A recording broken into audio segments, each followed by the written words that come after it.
வாங்கியாச்சு. என்னடா 2 பாக்ஸ் இருக்குன்னு பார்க்காதீங்க. இன்றைக்கி நமக்கு 2 பள்ளியில் வந்து ஃபுட்டு கிடச்சிருக்கு. லொக்கேஷன்லாம் மாற்றியாச்சு. சரி மக்களே, இன்றைக்கி ஃபஸ்ட்டு பாக்ஸில் என்னெல்லாம் கொடுத்துருக்காங்கன்னு பார்க்கலாம் வாங்க. ஒரு மிக்சடு ஃப்ரூட்ஸ் ஜூஸ் ஒன்று கொடுத்துருக்காங்க. அப்புறம் வந்து பிரியாணி கொடுத்துருக்காங்க. இந்த பிரியாணி சூப்பராக இருந்துச்சு மக்களே. நேற்று வேறு லெவலில் இருந்துச்சு. அப்புறம் வந்து கொஞ்சம் டேட்ஸ் கொடுத்துருக்காங்க. ஒரு ஆரஞ்சு பழம் கொடுத்துருக்காங்க. அப்படியே 2வது பாக்ஸில் என்னெல்லாம் இருக்குன்னு பார்த்துடலாம் வாங்க.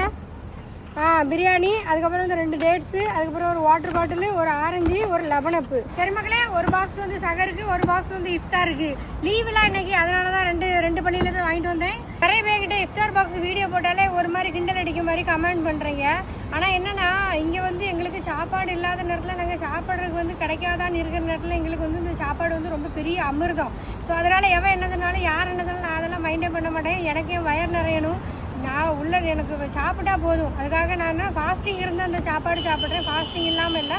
தென் இன்னொரு விஷயம் என்னன்னா, இந்த நோம்பு டைமில் ஃபாஸ்டிங் இருந்தால் மட்டும்தான் அந்த சாப்பாடு கிடைக்கும், அப்படிலாம் கிடையாது. இது எல்லாருக்கும் பொதுவான சாப்பாடு. இந்த கண்ட்ரியில் வந்து என்ன பண்ணுவாங்கன்னா, ஹிந்துவாக இருக்கட்டும், கிறிஸ்டினாக இருக்கட்டும், முஸ்லீமாக இருக்க எல்லாருக்கும் ஒரே மாதிரி லைனில் நிற்க வச்சு தான் சாப்பாடு கொடுப்பாங்க. ஒரே ஃபுட்டாக தான் இருக்கும். ஸோ அதனால் சும்மா தேவையில்லாமல் பேச்செல்லாம் பேசிட்டு கிடக்காதடே, சரியாடே? சரி மக்களே, போயிட்டு வரேன். டாட்டா போய் போயிட்டு வரேன்.